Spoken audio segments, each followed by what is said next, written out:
हाँ। ए बबनी ये बिहार है, यहाँ धूल ना दूध चाटल जाला। दूध पीबे पीना पी पी तू पीबे पीना पी पी ना ना हमके नहीं पिए के दूध, हम खिलावत आनी गोलगप्पा। ए हो भौजी के बहन काहे गरमराल बारू है लइका पर। चलो गोली लेके आ गइल बानी। आ गए हमर दीदी के दुलड़ुआ देवर उतनका एकर सबके भूत झाड़त रही काहे कि ई सब कहत रहे कि ई बिहार है अहिजा धूल ना दूध चाटल जाला।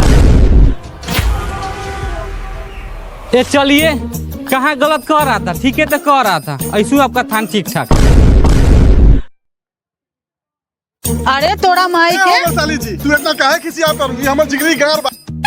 ना ना जिगरी यार बा इहो त तोहर जीजे नु लागी। चल लेट हो रहल बा कि फुचका खाइबू। ना ना ना खाइम ई अपन फुचका अपन गाड़ में ठूसो।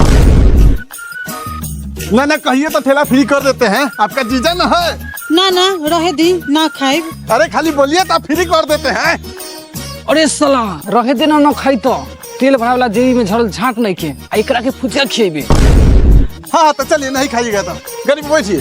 साली जी आप बीच में बैठिए। हम बीच में नहीं बैठेंगे, हम आड़ी में बैठेंगे। अरे आपका सामान बड़ा बड़ा है, उसका तो सुरक्षा करना ना पड़ेगा। आइए बीच में बैठिए। अरे ये आप क्या बोल रहे हैं? अरे आप बड़ा सवाल करती है, हम बैग की बात कर रहे हैं। चलिए बैठिए।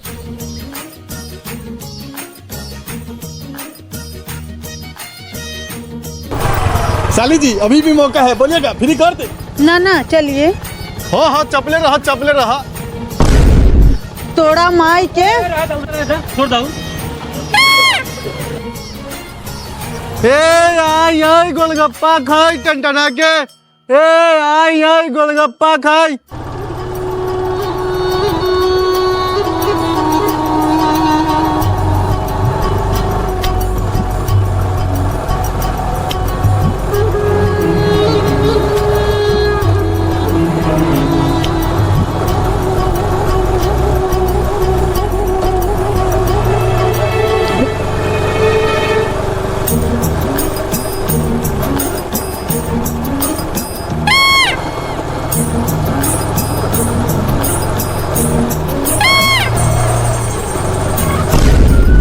धीरे धीरे रोकी तो गाड़ी, धीरे धीरे गाड़ी रुकता।